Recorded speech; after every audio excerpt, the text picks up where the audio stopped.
Sir এটা আমার নাম না স্যার। আপনার পিতার নাম কি? পিতার নাম নসিবুল্লাহ। নসিবুল্লাহ। আপনার গ্রাম? গ্রাম আকিপাড়া সারদাতলা মাঠ, পোস্ট অফিস? 2 নং কান্দিতা কুমিল্লা। আর থানা? কোতোয়ালি। জেলা? কুমিল্লা সদর। আপনার পেশা কি?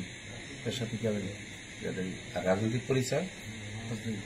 আমি সাবেক আওয়ামী লীগের সহ সাংগঠনিক সম্পাদক। কোন জায়গা? 8 নং ওয়ার্ড। আপনার কোন জায়গা? মহানগর? না, সিটি কর্পোরেশন 8 নং ওয়ার্ড আর কি স্যার। সিটি ওয়ার্ডের মহানগর না স্যার। সিটি তো মহানগর বলে, সিটিকেই মহানগর বলা হয়। সিটি ইংলিশে, বাংলায় মহানগর। ঠিক।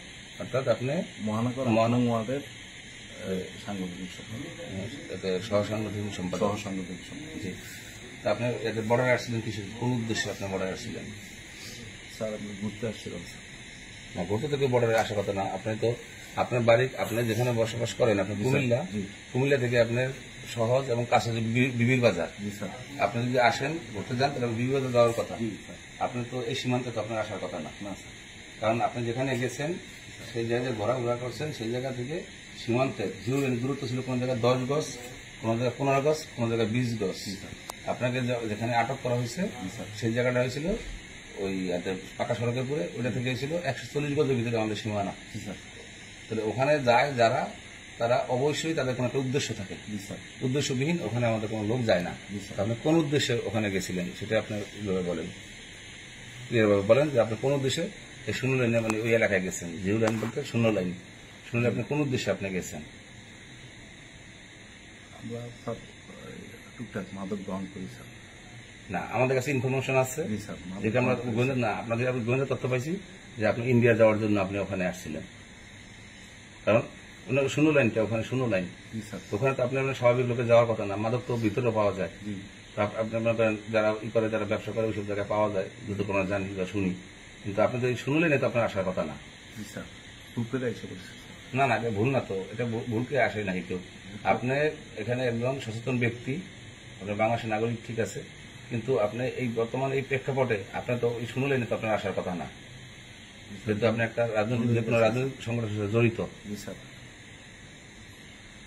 আপনি আমাদের কাছে বলেন যে আপনি কোন ইন্ডিয়া যাওয়ার জন্য আসছিলেন বা কিসের জন্য আপনি 0 লাইনে আসছিলেন? আমার কিন্তু আরেকটা পরিচয় আছে স্যার। আমি ভিক্টোরিয়া কলেজের 88-89 বাংলাদেশ ছাত্র এই সম্পাদক পদে স্যার আমি ইয়ে করছি, আমি প্যানেলে পাশ করছিলাম স্যার। এখন আসলে ছাত্র শিবিরে ছিলেন, পরবর্তীকালে আপনি আওয়ামী লীগ আসছেন, ঠিক আছে। যদি আপনাদের রাজনৈতিক নিয়ম যেটা বা রাজনৈতিক যে প্রেক্ষাপট, সেই প্রেক্ষাপট আপনারা রাজনৈতিক দল পরিবর্তন করেন আপনাদের। কিন্তু আপনি যেখানে আসছেন 0 লাইন, যে জায়গাটা আপনি আসছেন, ওখানে তো একজন সাধারণ লোক সেখানে তো আসা যাওয়া করে না। ওখানে যে কোনো উদ্দেশ্যে আসে, হয় ভারতের অনুপ্রবেশের জন্য আসে বা তার কোনো অন্য কোনো উদ্দেশ্য থাকে। কিন্তু আমাদের কাছে যে আপনার ব্যাপারে তথ্য আছে যে আপনি ভারতে পাচার হওয়ার জন্য, মানে যাওয়ার জন্য আপনি ওই পর্যন্ত আপনার 0 লাইনের ওই এলাকায় আপনি অবস্থান করছেন, নিশ্চিন্তপুর গ্রামে গেছেন। তারপরে আপনার নজরদারিতে রাখা হয়েছে। রাখার পরে যখন আপনাকে আমরা আমাদের ওই রোডে যখন আপনাকে আমরা পাইছি, তখন আমরা জিজ্ঞাসাবাদের জন্য ওখানে আপনাদের আমরা আটক করছি। আটক জিজ্ঞাসাবাদ আপনার থামানো মানে আটক করার জন্য। আমাদের কাছে এই নিউজটা আপনার ব্যাপারে আছে। এখন আপনি এবং আমাদের কাছে সঠিক কোনো স্বীকার করেন যে আপনি কোন উদ্দেশ্যে 0 লাইনে আসছিলেন। আপনি মানে আপনার বাড়ির সামনে তো অন্য বর্ডার আছে। হ্যাঁ, ওখানে লোক হয়তো আপনাকে চিনবে, আর এখানে লোক আপনাকে চিনবে না। সেই জন্য হয়তো আপনি এখানে এটার আশ্রয় নিয়েছেন, আমাদের এই পথের আশ্রয় নিয়েছেন এখান দিয়ে।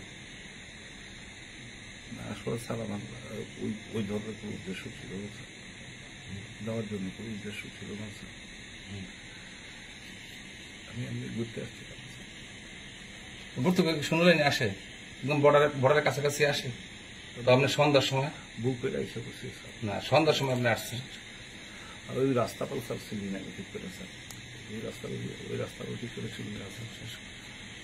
ওকে, ঠিক আছে, থ্যাংক ইউ।